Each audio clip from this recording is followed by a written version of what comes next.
Hello, everyone. I'm Shalika De Silva. On behalf of Samaj Buddhist Foundation, I would like to welcome all of you to our month of March, Clarity of Mind through Mindfulness session. So today our topic is understanding the consciousness. It's the part of the series of the Dhamma talk that our teacher has been conducting so far. So now I would like to invite our teacher, Most Venerable Chandarathana Thero, to commence the today's session. Theruwan Saranai Bante. Yeah, Thero Sannai, hope you can hear me. Yes, we can hear you, Bante. Okay, fine. So I welcome all of you to today's Clarity of Mind through Mindfulness session. So let me share my screen.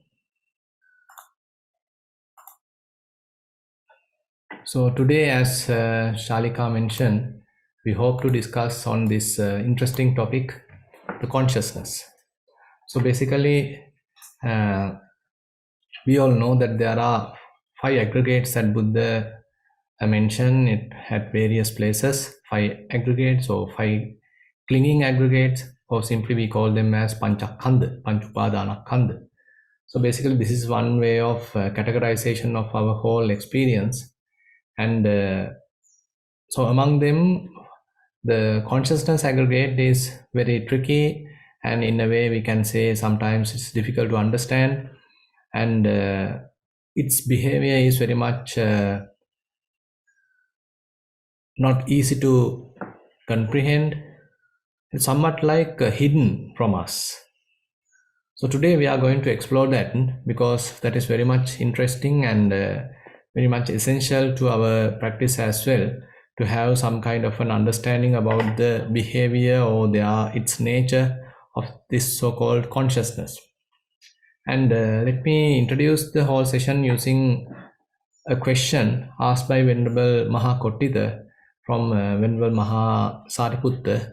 Actually, this discussion is recorded in Maha Vedalla Sutta in Majjhima Nikaya.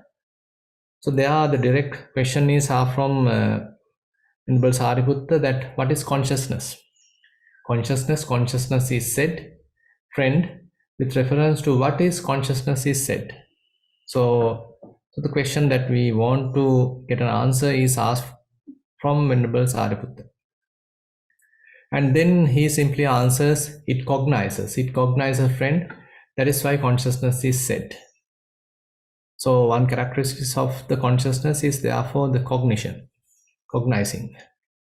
So what does it cognize? It cognizes this is pleasant, it cognizes this is painful, it cognizes this is neither painful nor pleasant. It cognizes friend. That is why consciousness is said. So you can see that here kind of dialogue is going very much in a more brief manner, but certain examples are even recorded at some other occasions. Even Buddha is giving a certain clarification to this characteristic or the function of this consciousness. Here example is given with respect to the feeling tone. So assume that you have different kinds of feelings, that you are going through various feelings, and you can distinctly recognize what is pleasurable feeling, what is painful feeling, and what is equanimous feeling. So that is not difficult, and it happened almost instantaneously. But the role behind the scene is through the consciousness. That consciousness is the one capable of distinctly recognize something while things are somewhat mixed up.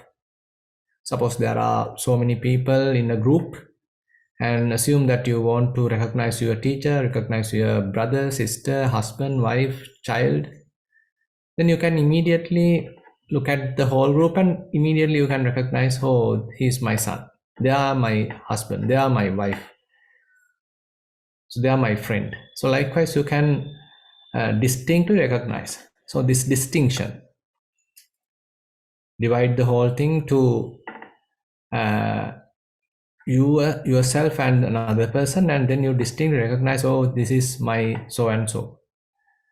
So therefore this is a kind of an example that I have given here. Various other examples we can actually imagine, One thing is, as here mentioned by Venerable Sariputta, when there are so many different kinds of tastes,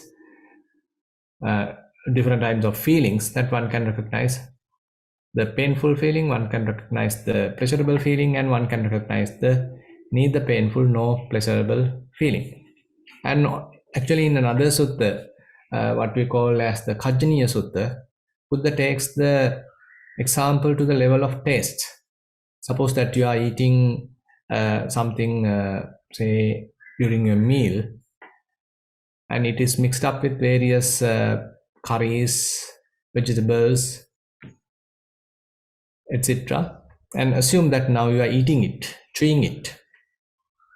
At that time, how are you recognizing whether it is bitter, whether it is tasty, whether it is salty, whether it is hot, whether it is not salty? So likewise, there are various kinds of tastes are available. So while you are chewing, so how you are distinctly recognize these different tastes, that is also the function of consciousness. So the function of consciousness is therefore responsible to distinctly recognize while many other tastes are available. So you can easily name, okay, this is bitterness, okay, this is salty, like that. So therefore it is not only to the feelings, but even to the taste, even to different kinds of sights. Suppose there are many sights available, so you can locate a particularly interested sight, and you can even name it, you can even recognize it. And when there are many sounds available, you can again do the same thing, you can recognize. So this recognition, on the other hand, is a part of the what we call the perception aggregate.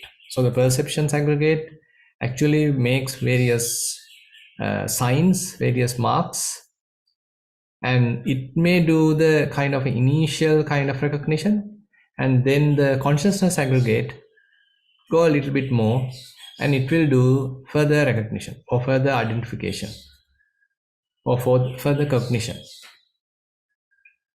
So they are very much like working together. And then very interesting question now Venerable Mahakottita is asking, wisdom and consciousness. So these are interrelated. Wisdom and consciousness, friend, are these states conjoined or disjoint? And is it possible to separate each of these states from the other in order to describe the difference between them?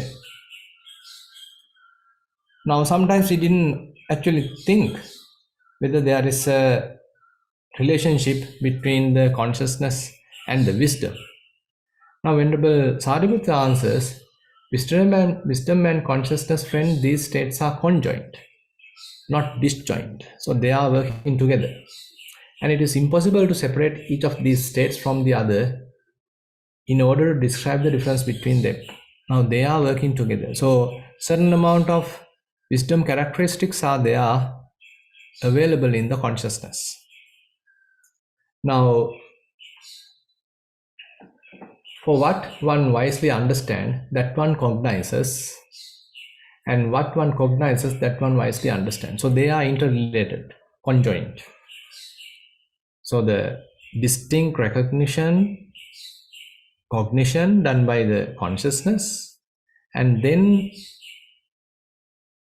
using our wisdom, we do the further understanding. They are somewhat interrelated. So more we understand, okay, we can do further subtle recognition, subtle understanding, subtle cognition. So they are helping each other. That is why these states are conjoined, not disjoint. And it is impossible to separate each of these states from the other in order to describe the difference between them. Now, once this is mentioned, so another interesting question asked from Venerable Sariputta. Now then, why do we have two words? If consciousness and wisdom are single thing and they do the same function, then why do we have two things? What is the difference between wisdom and consciousness? These states are conjoined and not disjoint. The difference, friend, between wisdom and consciousness, these states are conjoined, not disjoint, is Wisdom is to be developed, conscious is to be fully understood. Panya bhave tabba vijnanam parinyaya. Now, that is where the whole vipassana is very much like based upon. So we are developing more and more wisdom. To the level of wisdom that we have developed, then we can understand the operation of the consciousness. So you can see, as I mentioned earlier, so understanding consciousness is very tricky. But to the once we have certain amount of wisdom, then we can say a little bit of understanding is available with respect to the consciousness as well. But more and more we develop wisdom, more and more we can understand the operation of the consciousness. So this consciousness aggregate is sometimes equalized to a magic. Probably you can remember there's a very interesting book written by Most Venerable Katakurunde Jnananda Thero. So the book is named as Magic of the Mind. So this magic of the mind is basically responsible through the consciousness aggregate. And Buddha highlights in the Pena Pindavuma Sutta that the consciousness aggregate is very much like a magician. So when things are not available, he has the capacity to show that something is available. When things are available, sometimes he can interpret it as there is nothing available. So very much like a kind of a tricky magician. So using various different components and with the help of fabrications, then consciousness aggregate is capable of showing something, and then we immediately understand it in a completely different way. Now these things are somewhat interrelated. If you can remember Patissamuppada, the dependent origination, so that's a kind of a stock phrase that most of you are very well known. Avijja pacca sankhara, sankhara pacca vijnanam, vijnana pacca nama rupam, nama rupa pacca salayatanam. So likewise, we are continuing that interdependent or rather dependently arisen nature of various phenomena. Avijja pacca sankhara. So when the ignorance is available, so one can say fabrications are happening. You do a lot of preparations, you do a lot of fabrications within your mind. So among such an environment, the consciousness has its kind of food, and the name and form also is now fabricated. Now various images, various feelings, contact, all these things are happening within the mind. So now consciousness has a footing. Consciousness has a kind of a stage to play. So name and form and consciousness, they are interrelated. Now in this dependent arising nature, the ignorance condition formations, and then formation conditions consciousness. That's a conditioned consciousness, abhisankata vinyana, and then that consciousness and name and form are working together. There's a kind of a whirlpool between those two. Now, why we are talking on this? Actually, when you are continuing with your vipassana, so if you know a little bit of this theory, so then you can remember, okay, this is something going on at the level of different aggregates.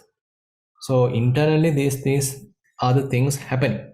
So that's a kind of a theoretical understanding which help you to convince yourself. Because sometimes as we continue, we don't know what's really going on. We are very much like blind to the internal happenings. And when sometimes those things are happening, we sometimes even doubt about them and we misinterpret them.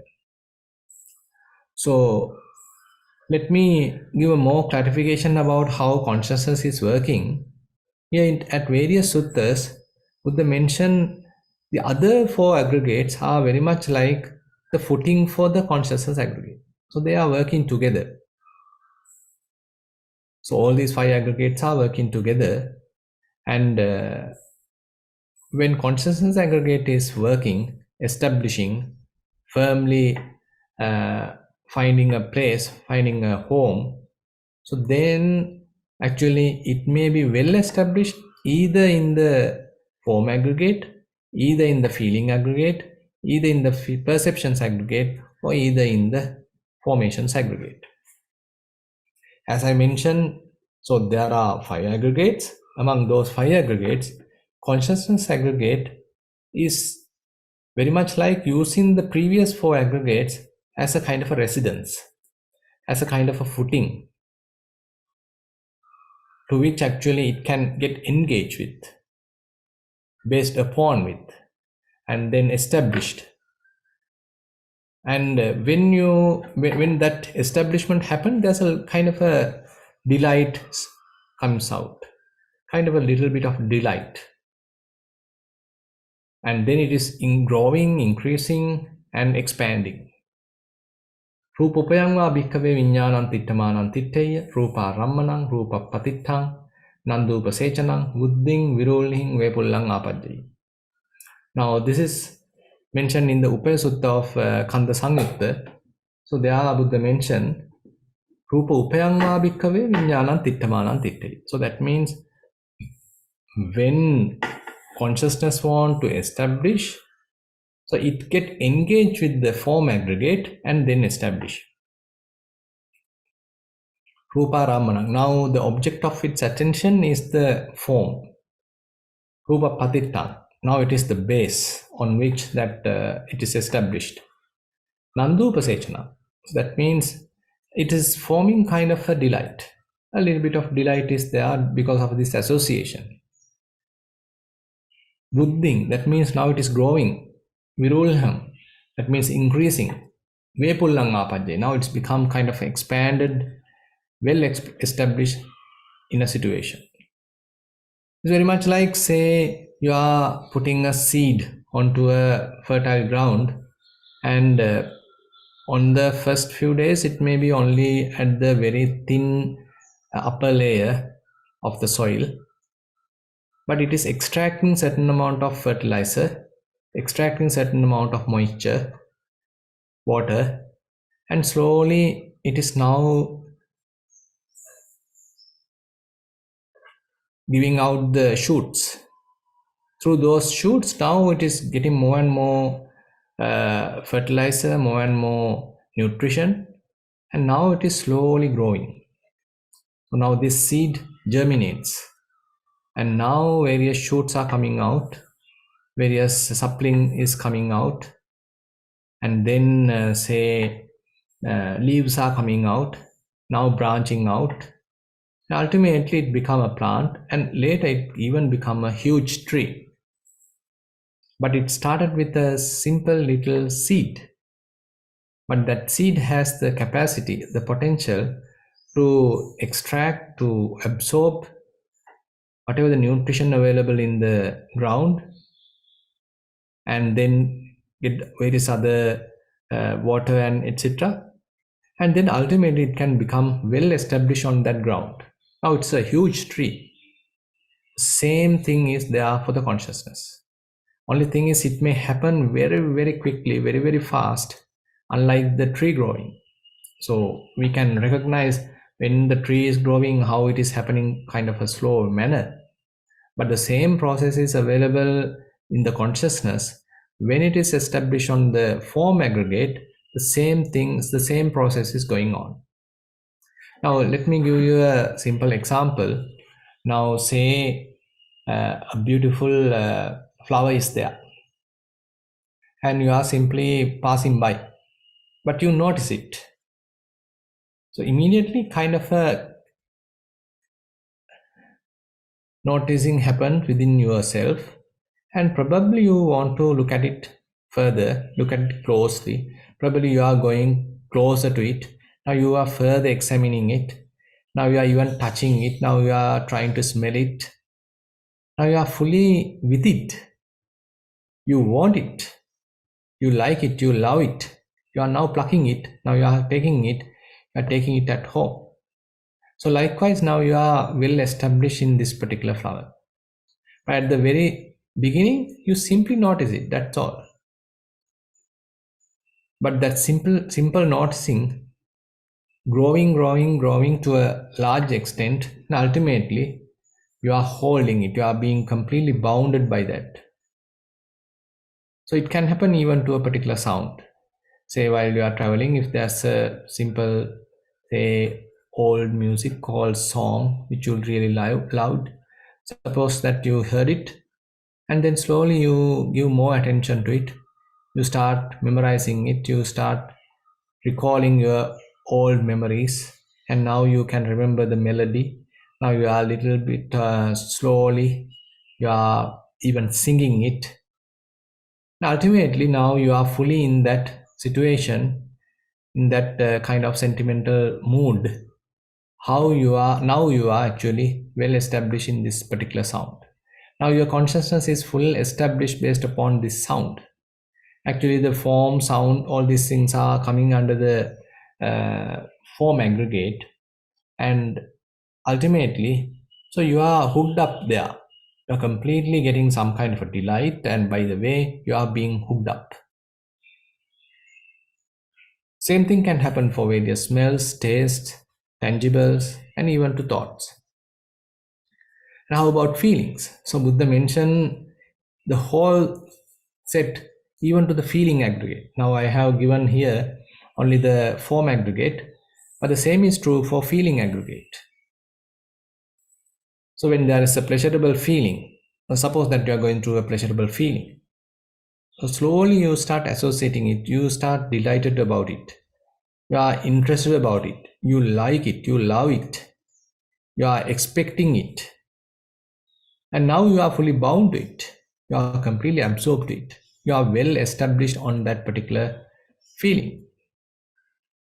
So similarly, therefore, Buddha mentioned, if consciousness is there to establish, then it can establish even on this feeling aggregate. It can use feeling aggregate as a kind of a base, as a kind of a object, and a little bit of delight is also sprinkling out, and then the consciousness is growing, becoming more and more firm and expanded.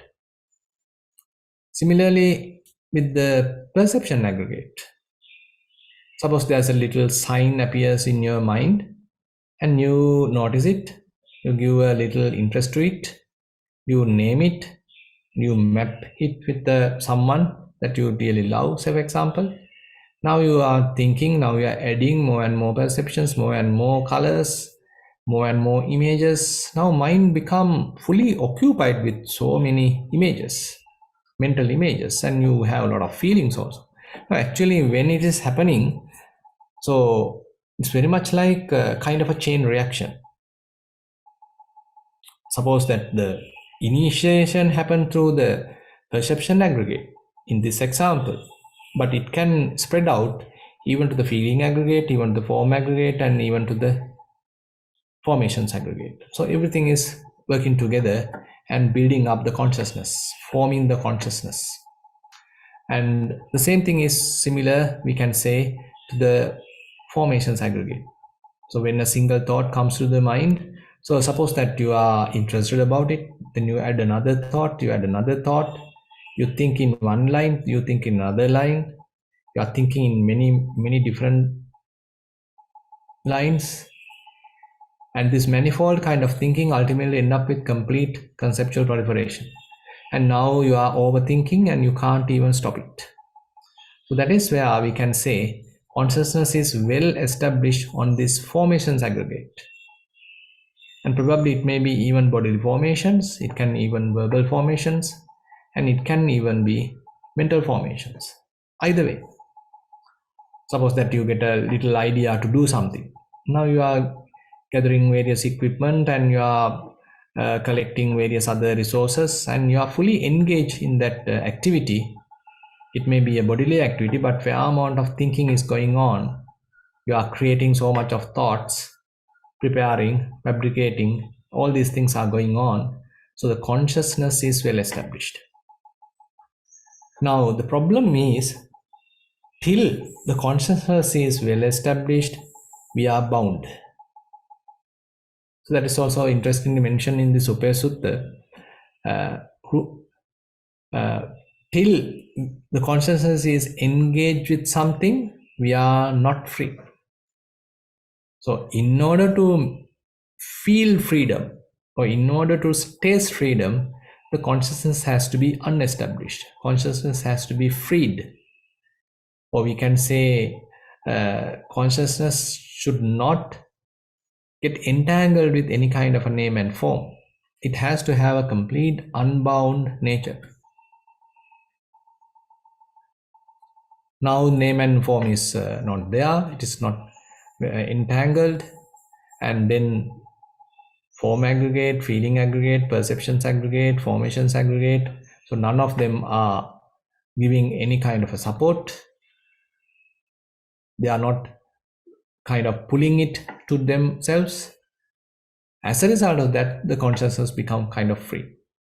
So in certain other suttas that Buddha mentioned, these different aggregates are very much like a home to the very consciousness. The form element householder is the home of consciousness. So when there is kind of lust, there is kind of desire, then the form element is the one giving support for the consciousness element to get established. It is very much like now the consciousness associating a kind of a home. Suppose that you have a very beautiful home and everything is available. You are being fed and you are being looked after. Your fridge is full. All the loved ones are with you. There's no point of going out. You can very well establish in this home. So we love our home. We want to come back to our home. Similarly here, for the consciousness, form operates as a home. Similarly, the feelings can operate as a home. Perceptions can operate as a home. And formations can operate as a home. So therefore, we can say the consciousness has 4 homes. Or in a different way, we can say it has 4 prisons. And we like to be imprisoned. So when the consciousness is well established in the form aggregate, we are in the form prison. When consciousness associate established, shackled in the feelings aggregate, we are imprisoned by feelings.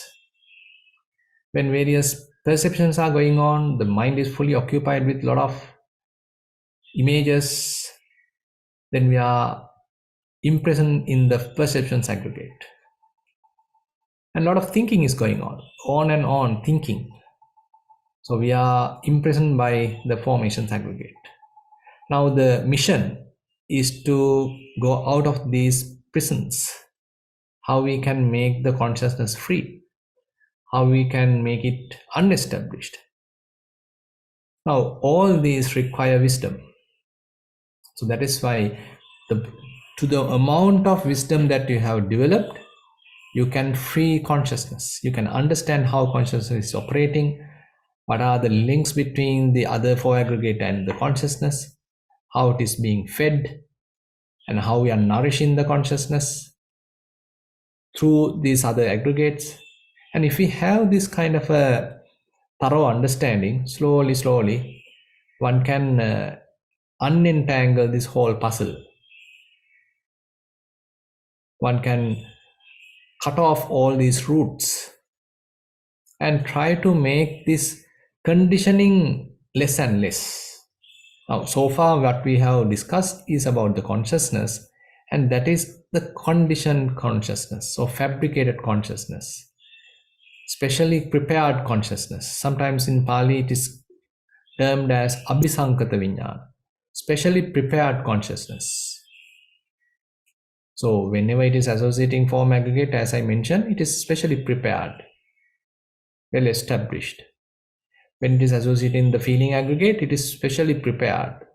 So the various other supporting factors are there for the upliftment or for the maintenance of the consciousness, fully prepared.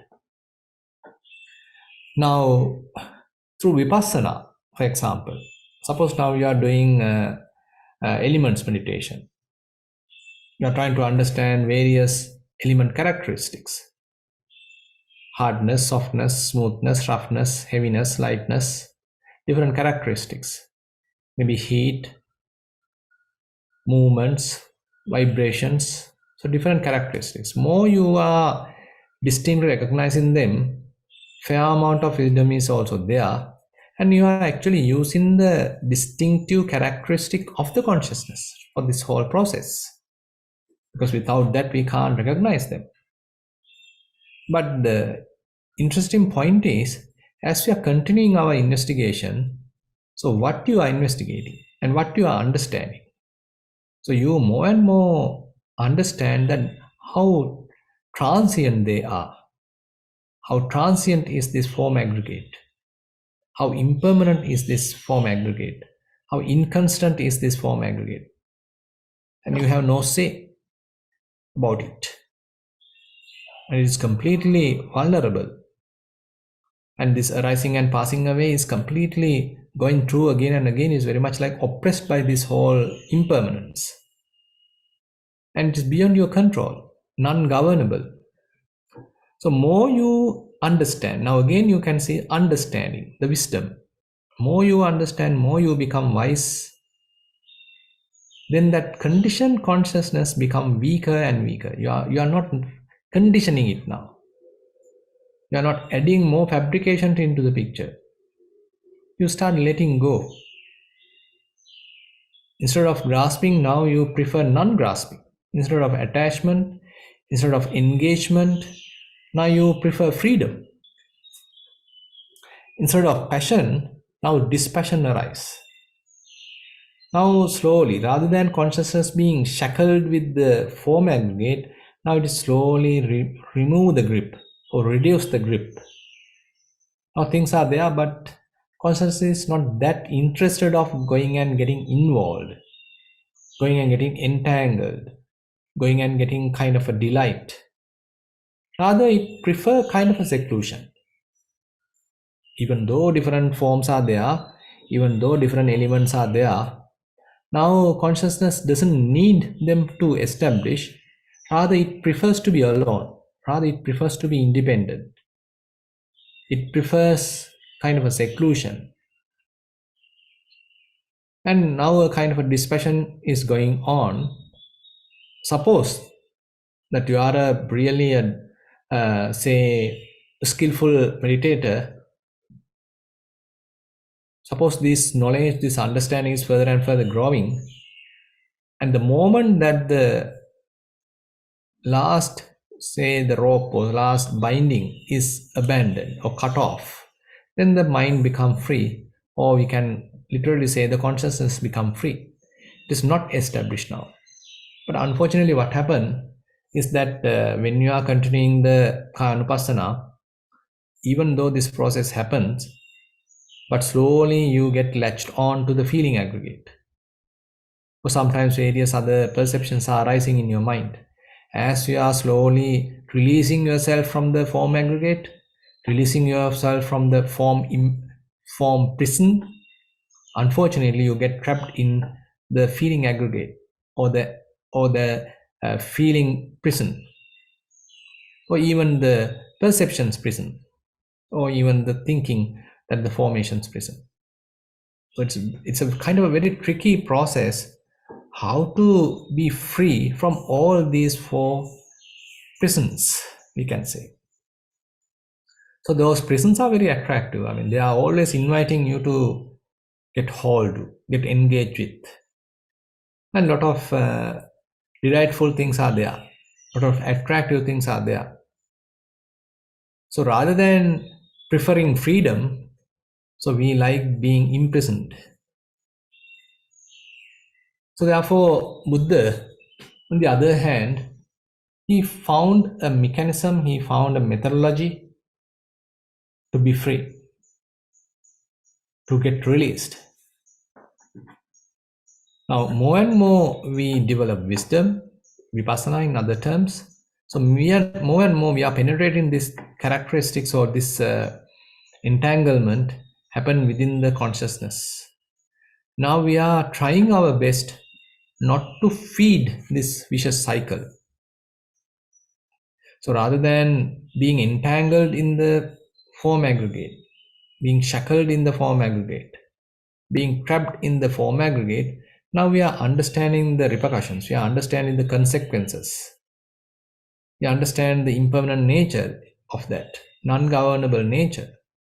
So more we are developing that wisdom, so we become more wise, and then the consciousness become, that conditioned consciousness become less and less strong, and ultimately become weaker, and that conditioning process stops, and the mind becomes somewhat unconditioned, we can say, released, unentangled, spacious, unbounded, and we can say even no boundary.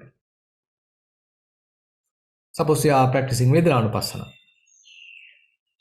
So various feelings are there. You are investigating each and every feeling, how a pleasurable feeling operates, how a painful feeling operates, how an equanimous feeling operates.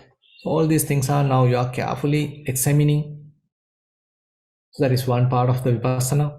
So more you do that, you get a thorough understanding of their nature, their characteristics, how they are operating, how they are being conditioned, how you get caught to them, how you are get entangled with them.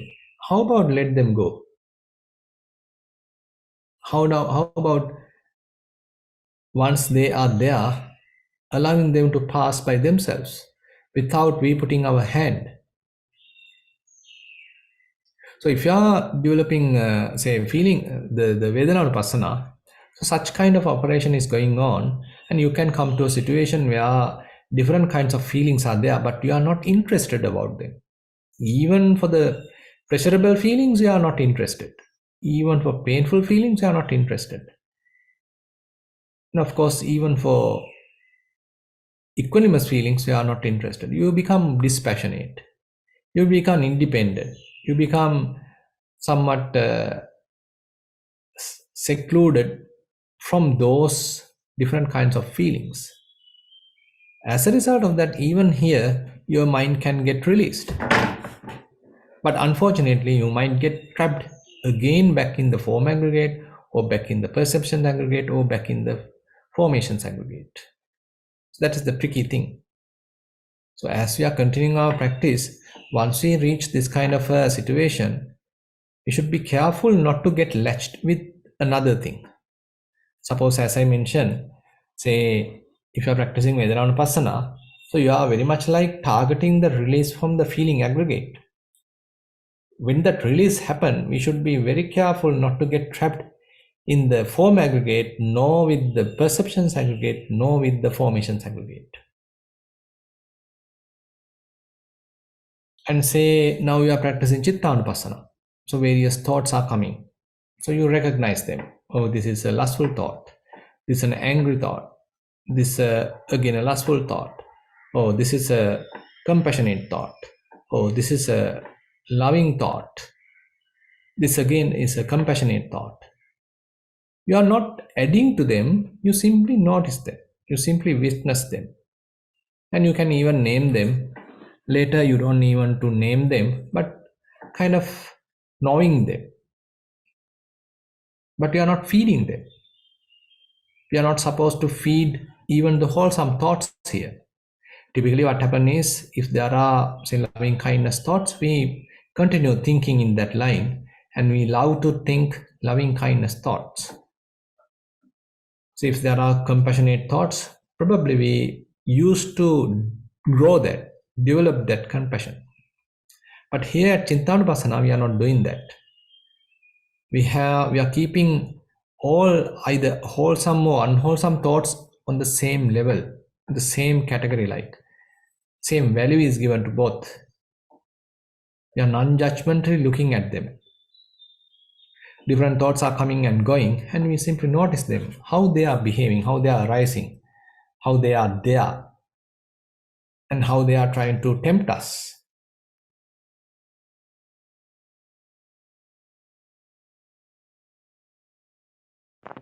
Can you hear? I Yes. can't hear you. Yeah, we can hear you, Bhante. Yeah. I'm really sorry. Today I have a problem with my laptop. So now I am joining through my cell phone. So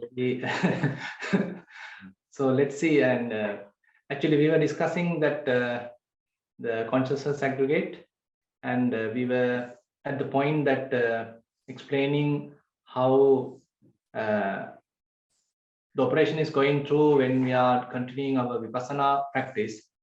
So as we continue, say for example, Chittanupassana, what happens is we are, rather than promoting thinking, again and again we are recognizing various thoughts.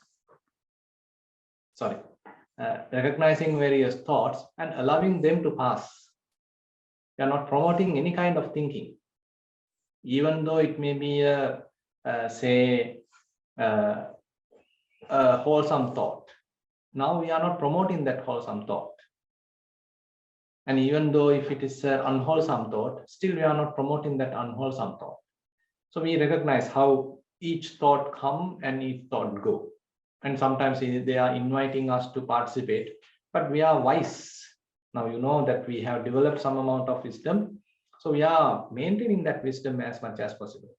So we are not, rather than promoting thinking, now very much like we understand or we penetrate the thinking.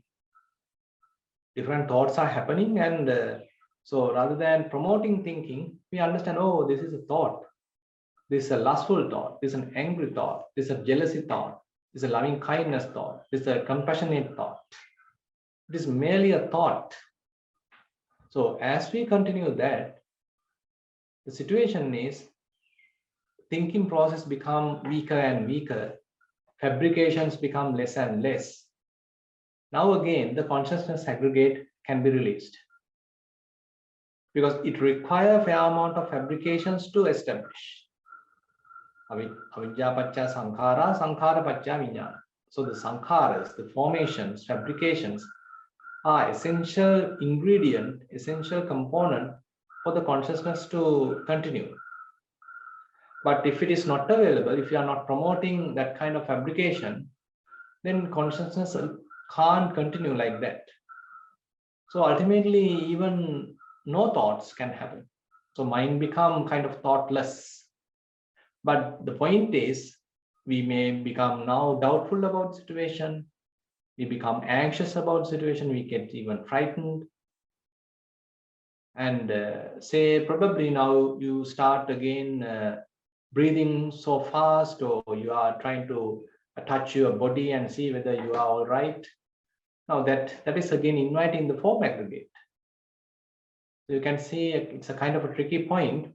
So when we are continuing Chittanupassana, if things are happening smoothly, and if we are releasing the mind from the formations prison, then don't go and back establish in the form prison, or be established in the feeling prison, or establish in the perceptions prison.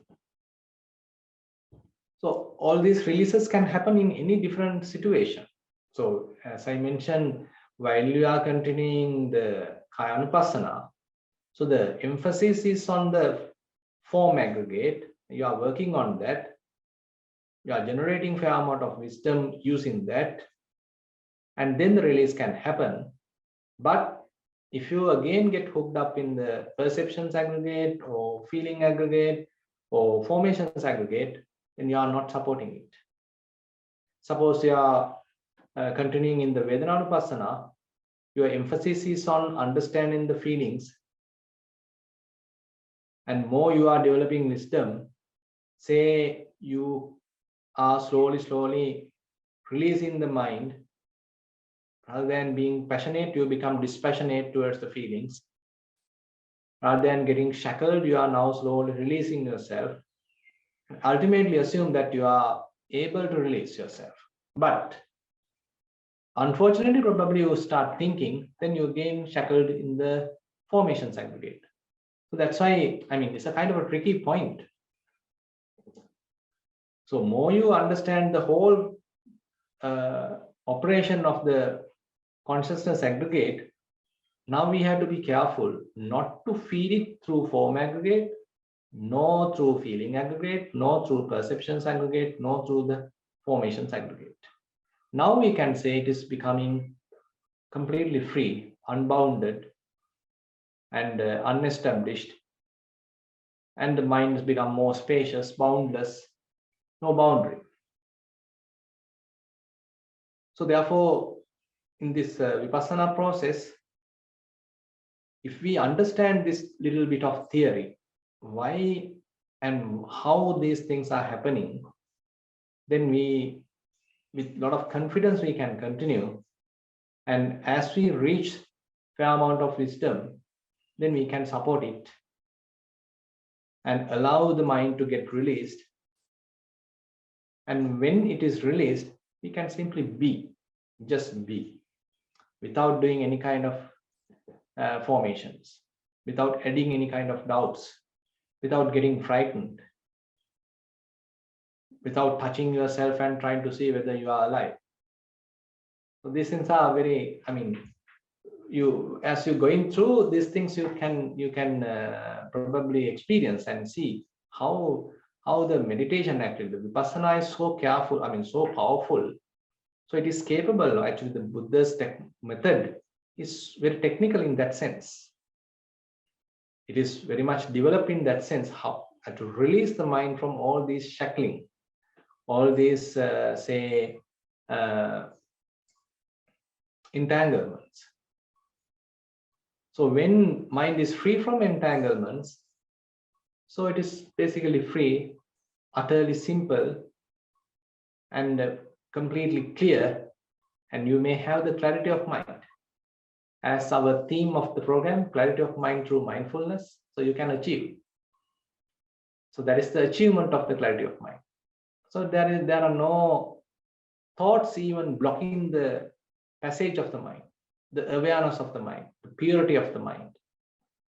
And say there are no different kinds of scars of perceptions, scars of signs coming and blocking the clarity of the mind. Mind is very much like a kind of a beautiful or a kind of a white cloth, like a completely clean, unwritten paper like. So that is why sometimes it is mentioned as the signless state or animitta state, because the mind is not shackled in any kind of signs, nimittas. And sometimes it's called as say desireless. So rather than you being passionate, bound with various desires, now mind becomes desireless, appanhita. And rather than you being a person and you thinking as an individual and thinking that there is a soul here, you understand the transient nature of the whole thing, and you understand there is nothing substantial, there is no essence. As a result of that, mind get freed. So we can call it as sunyata or empty. So these are very interesting, we can say, openings of the mind to go out of the prison. So it is called as the vimokka mukha. That means the doors of emancipation, we can call them. Doors of emancipation, doors to liberation, doors to freedom. So assume that we are shackled, or we are being completely bounded, we are being imprisoned to 4 types of prisons, and we are using these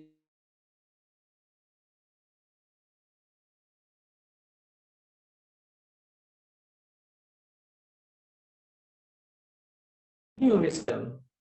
It will help us to understand the operation of the conditioned consciousness, and then we are penetrating the whole process, and then we may find a kind of a door to go out of the prison.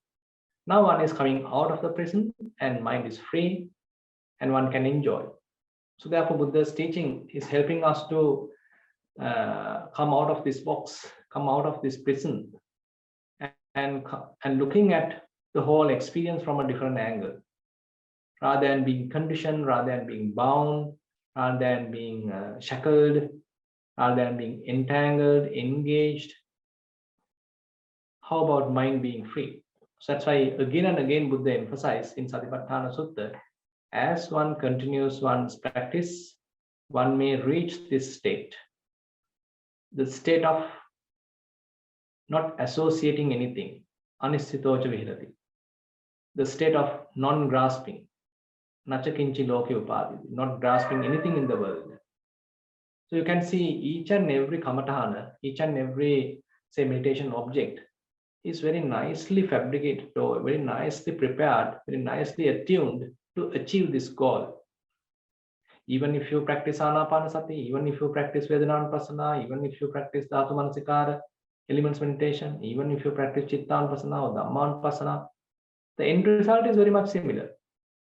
That is the release of the mind, the freedom of the mind, unentangled nature of the mind, or we can say unassociated nature of the mind, non-grasping state of mind. Okay, with that, I like to conclude today's Dhamma sermon. Now I like to invite all of you to participate a few minutes in meditation. Since we have disturbed in between, we lost few minutes. So probably we can spend 5-10 minutes in silent meditation. May you sit in a comfortable position.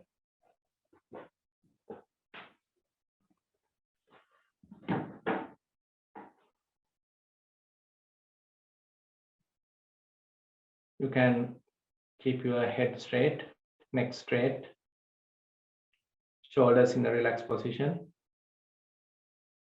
Arms may be resting on your lap.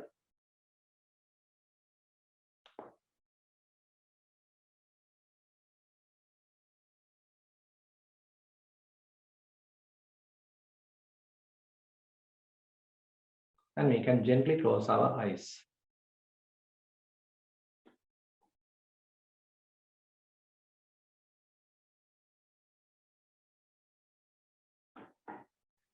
You can take a deep breath, hold it for a while, slowly release.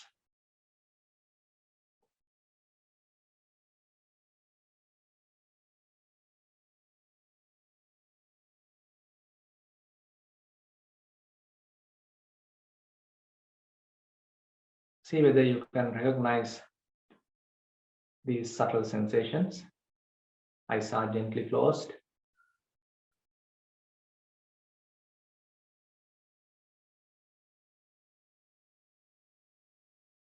There could be a subtle sensation at your eyes.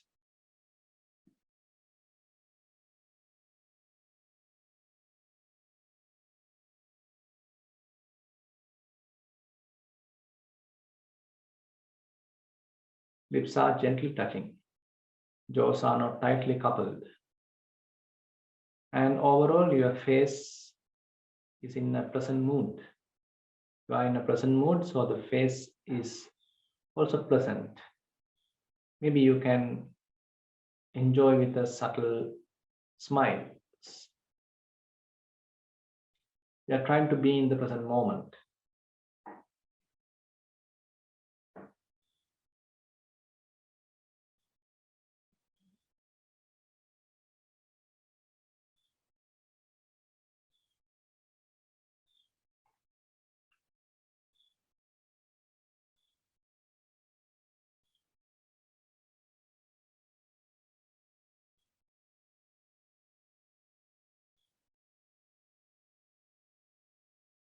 As it further goes down, probably you can recognize how clothes are touching the body, heart vibration, rising and falling of the abdomen. So these ordinary experiences, now you can probably experience.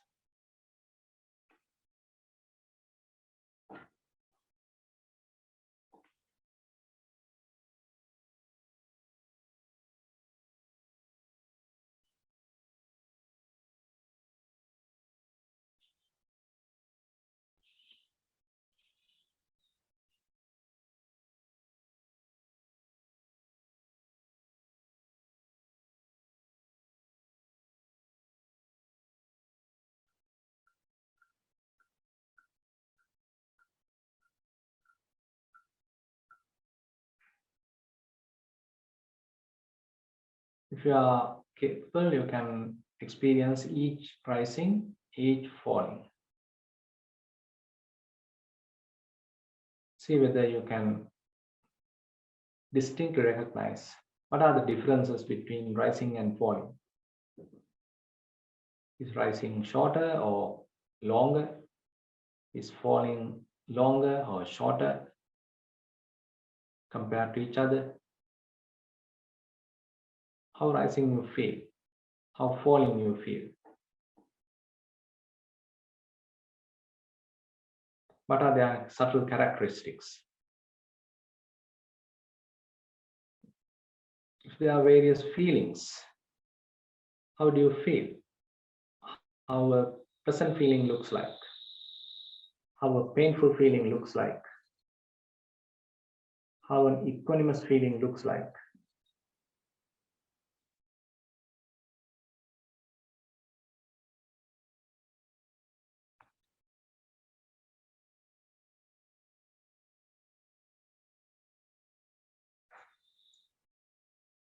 Even if there are thoughts, how a thought coming, how it is trying to tempt us. And if we are wise, how quickly we can allow it to go back, allow it to pass without adding our own likes and dislikes.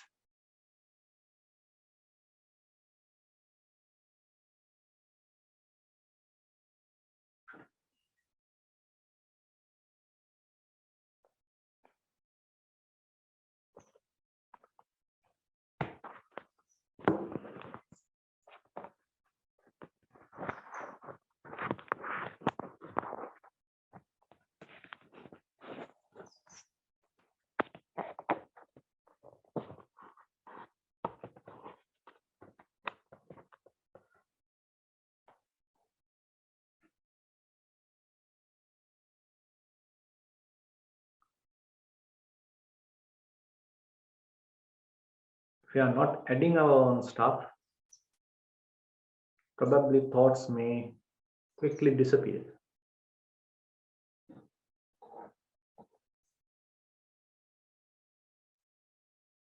They may come one after the other.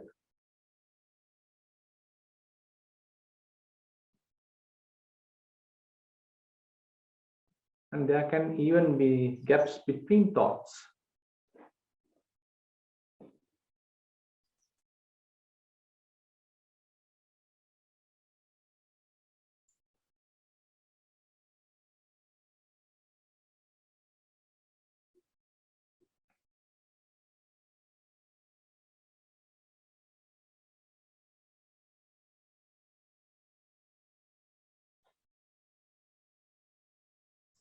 And if you can pay more attention to that gap,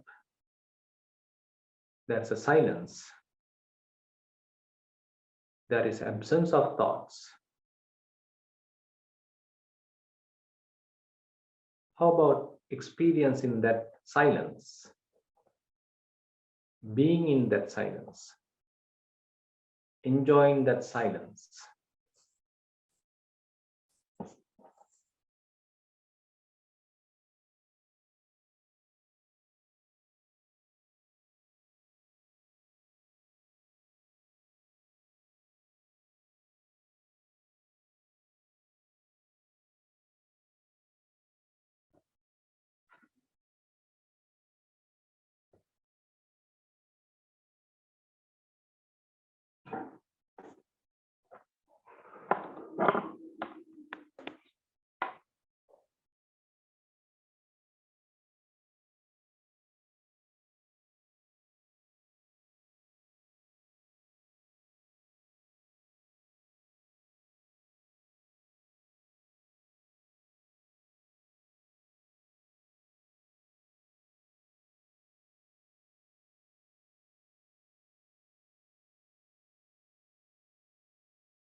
Okay, sadhu, sadhu, sadhu.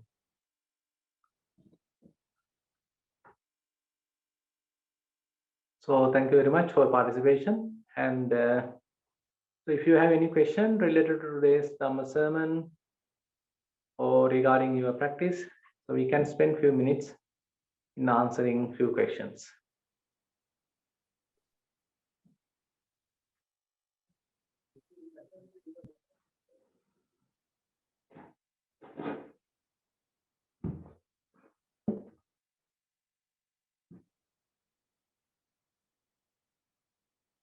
So it seems like your consciousness is unestablished. So no questions.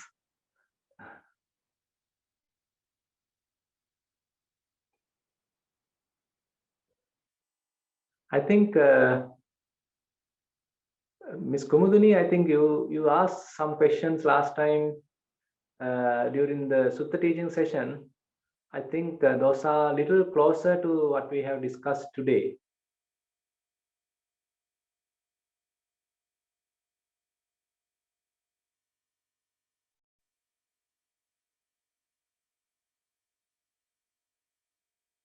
Still you are muted.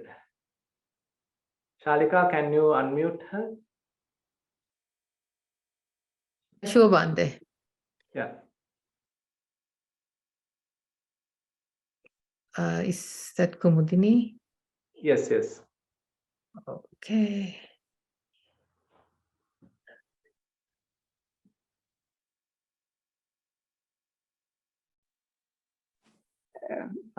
Now Thank you can try.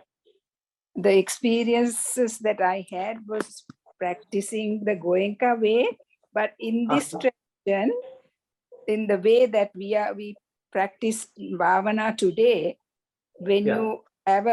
when you experience a thought, you at once don't pay any attention to it and dismiss it and carry on with the object of meditation, right? Isn't that how you do it? Actually, once you grow, you don't need even an object of meditation.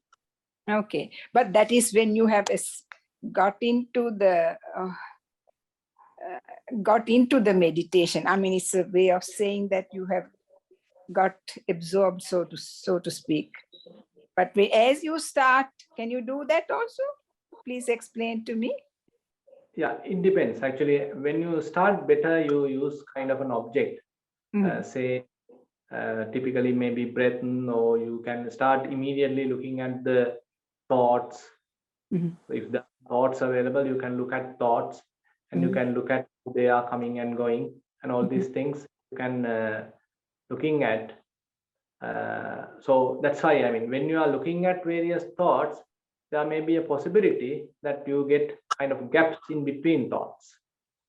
Okay. There you pay more attention to that gap. So it's a kind of a possibility that you are further and further enhancing that capacity of kind of a pure awareness without being latched onto anything, any particular object. So that's a very, very interesting passage for us to get into that area. The other day, Bhante, when I was meditating, but not in the way that you said, just with the object you start off, then I got into this stage when I didn't have anything for a long time, actually, and I was wondering what is going on. Then again, I started, but I had the thought, though, that there was nothing happening. So what do that thought also you need to let go. Oh, I see. Okay. All right. Yeah. So don't thinking, don't encourage any doubts. So whenever thought happens, you just recognize that as merely a thought and let it go. And then carry on just waiting like that for the next what happens. The feeling or what? Yeah. So I mean, even if feelings are happening, don't now establish your awareness onto feelings. Oh, okay. Now, as we discussed I'm not really familiar with this way of doing it. So please, I would like some explanation, Bhante. So that's what I mean. As we discussed today.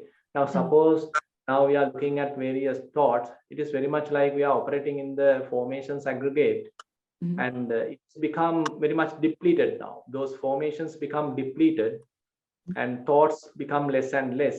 Now you can even experience absence of thoughts. Yeah. Now suppose there is absence of thoughts, then just be that state without putting your attention back to the feeling, back to the say another meditation object, or having any doubt. Just be in that silence. So that means, Bhante, this can be done even when you're not in formal meditation. Can, yes. I mean, it depends on the person again. So basically, I mean, if you are experienced, say you don't need to cross-legged and all have that formal type of thing, but you have to be a very relaxed mood. So mind has to be fairly relaxed. Sometimes during our meditation session, we are over enthusiastic and we are putting so much of energy. It is difficult sometimes. But when you know, I mean, you are in a more relaxed mood, simply allowing things to happen as they are coming, but you are not grasping anything, allowing them to go. And even thoughts are happening and you allow them to go in a more relaxed mood. So that is necessary. Yeah. Oh, thank you, Bhante. Rather than we encourage the doing mode, we are encouraging the being mode. Probably I've heard these two terms coming from US, from Dr. John Kabat-Zinn. Yes. Rather than doing, we are now switching to the being. Yes. Yes, I have followed his tape meditation videos, and he of course tells you, I mean, guides you through the sensations, thought and this and that, just the way that, but not in the way that you have spoken. Is it different? Oh, I don't know whether I'm misunderstanding. No, things can merge even. Say, so if you are looking at various thoughts, so then you are recognizing them, you allow them to go, and as I said, you even experience thoughtless moments, thoughts, and while they are, just be. Okay. Yeah. Reducing any kind of fabrication. Okay. Calming down fabrications. Yeah. So I didn't know how to handle the gaps when there was nothing happening, because I noticed that the gap was there. So I didn't know what to do with that noticing. You know what I'm saying, Bhante? I noticed that there is a gap of nothing happening. So what do I do with that thought that I'm noticing there is nothing happening? Just let it be, is it?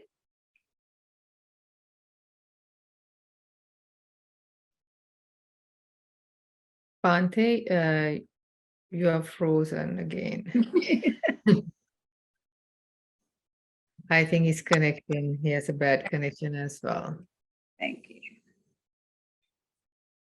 Bhante, can you hear us?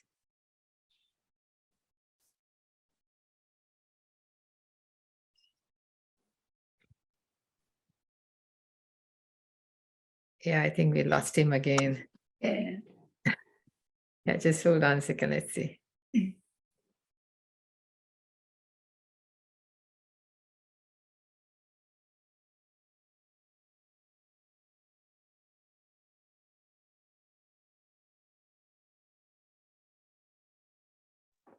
I'm back, Shalika.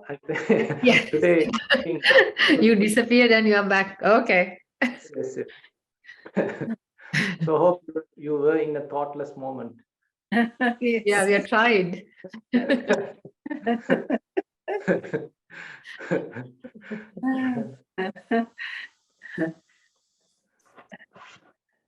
Today, the old devices are giving me a lot of trouble. I think, Bhante, your connection is, I think, internet connection is poor too. It's also, yes, that is also there. Yeah.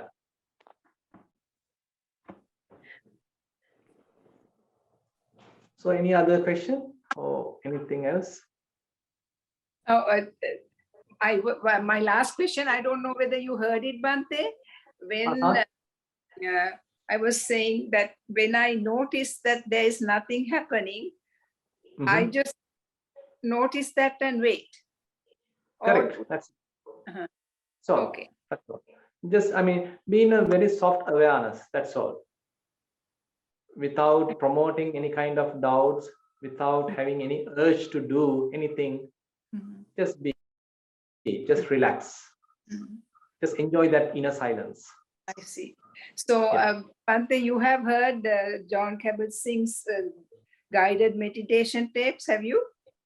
Not really, but I am much familiar with his program. I mean, not much, but I heard about his program MBSR. Yes. So I have followed some of his tapes. Then I stopped doing that because it was not the same as what, I mean, I'm not saying in your teachings, but the other Dhamma teachers, having an object and doing it, that sort of thing, focusing on the breath, and all that. It's just a little different. So is it okay to do that? So can you explain the difference? Now, for instance, if you're doing a sitting meditation, not the Goenka style, but you just calm your body, observe your body from up and down, and then focus on your breathing. Right. Yes, and then focus on it, and then you feel the sensations here and there. After a while, when you observe them and just keep observing them and going back to your breath when whatever is happening has stopped. Like, for instance, you feel a little itch there or something here or mind or thought, or you dismiss it, thought, and then you go back to your breath. That's how you do normally. But all this, so as a result of this practice, so didn't he mention that these things may disappear and you come to a kind of a calm state kind of thing? No mentioning about that. But I when I do this, Bhante, I get like the first stage of all these sensations going in my body when I practice normally. So after that, I don't know what to do with that. So you mean all these sensations disappear? No, they come like like the what do you call it? The first jhana description. Right. Yeah, vitakka vichara, I mean, all these things. Right. Now, actually, here we are not encouraging any jhana. Yes. So here, actually, we encourage more kind of a wisdom practice. We are recognizing each and every phenomena and allow them to pass, not promoting that. Rather, we allow them to. I mean, we are not even subsiding them. We are not suppressing them. We allow them to come and allow them to go. But unwittingly, Bhante, it happens to me. I'm not making it happen, but it happens to me. So fine. Now when they assume that you are doing Kayanupassana or Vedanaupassana, all these different sensations are happening, and you are carefully observing one after the other, and as a result, the amount of wisdom is growing. Now that wisdom allow you to have kind of a passage between those sensations and your observing mind. Now you are not getting entangled to them, you are not promoting them. Rather, you can look at them from a back seat rather than actively engage with them. That's right. It's like an observer of what's going on. Exactly, as a simple observer. And as a result of that, they become more and more say disappearing and say passing by, and you become dispassionate towards them. And slowly now you can even look at the mind at that level. You can look at the mind, how mind is operating. Are there any thoughts? If there are thoughts, you allow them to you simply recognize them and then let them go. So likewise, as we did today, if you can recognize the gap between thoughts, that will be another passage for you to get into what we discussed today. Now, while in that passage, while in that absence of thoughts, now don't go back to the sensations. Okay. Yeah. I'm not going back deliberately. It just happens. Yes, they may definitely happen, but you don't need to pay your attention to them now. I see. Okay. All right. Yeah. I mean, we can't stop happening them, let them happen, no problem. But we are not paying attention to them. Rather, we simply keep our mind released. So keep our mind free from any object. Okay. Thank you, Bhante. Yeah, you can try. Yeah, very interesting area actually. You are investigating. So try to fine tune in this area. One other thing, Bhante, now in the Anapanasati description, various, I've read about the gap between the breaths, noticing those and all that. Is it somewhat similar to what you're talking about?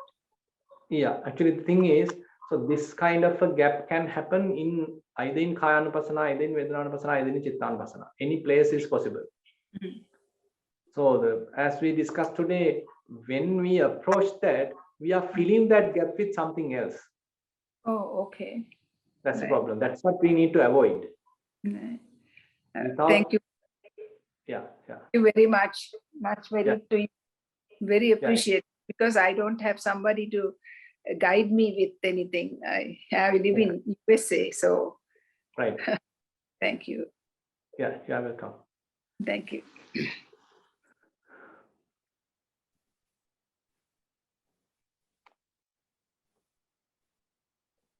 Bhante, can I just add something to it? Like basically the consciousness is something like always looking for like one of the four aggregates to just cling in, right?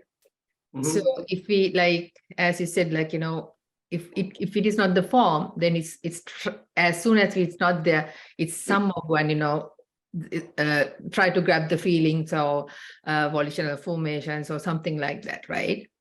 Correct. It's kind of just that is the nature.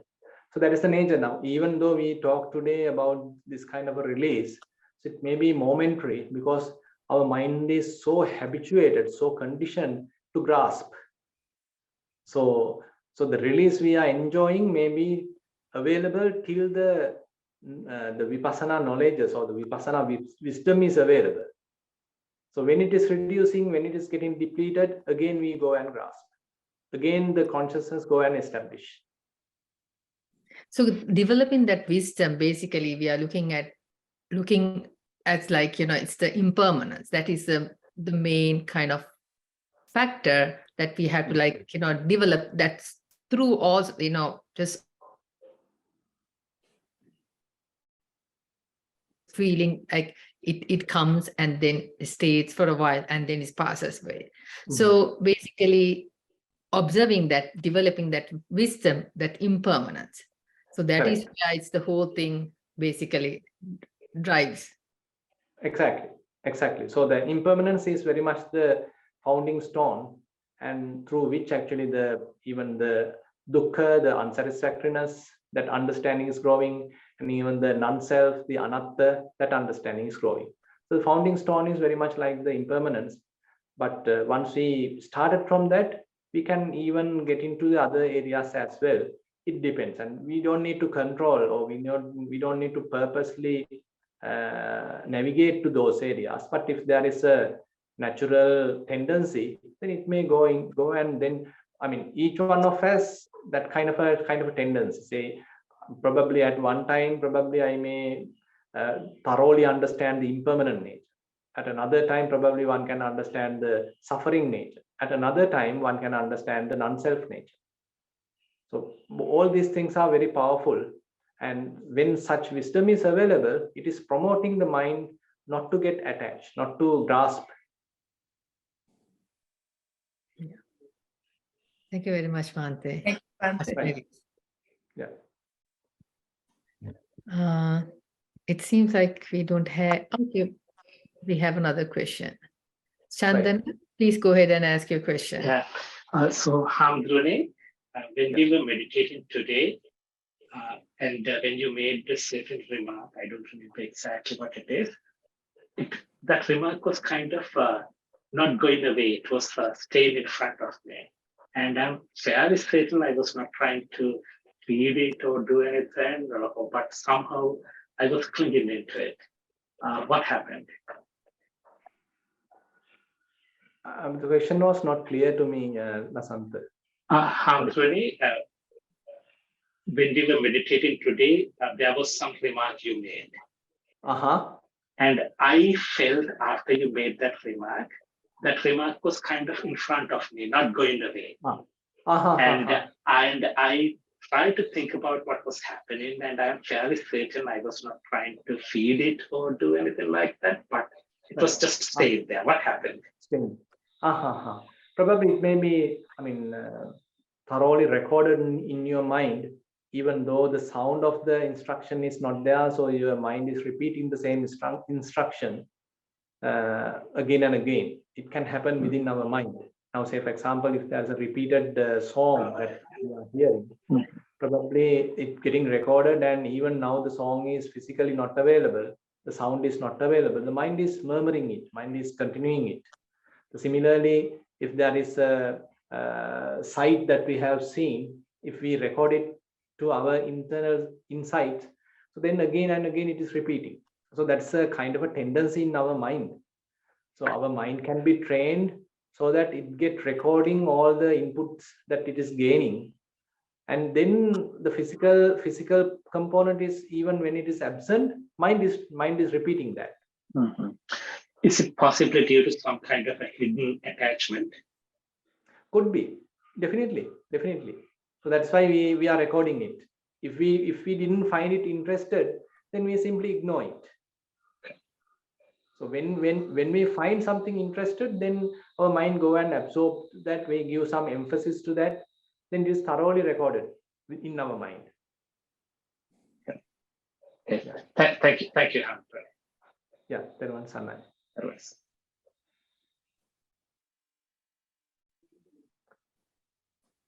If there If there is nothing else, probably we can wind up the session then. Yeah, thank you so much, Bhante. It's a really, really interesting and very valuable Dhamma talk today. And I don't know whether you are planning to continue it next time, because it seems like a very... Yeah, it's very technical, and probably we can extend that another session, no problem.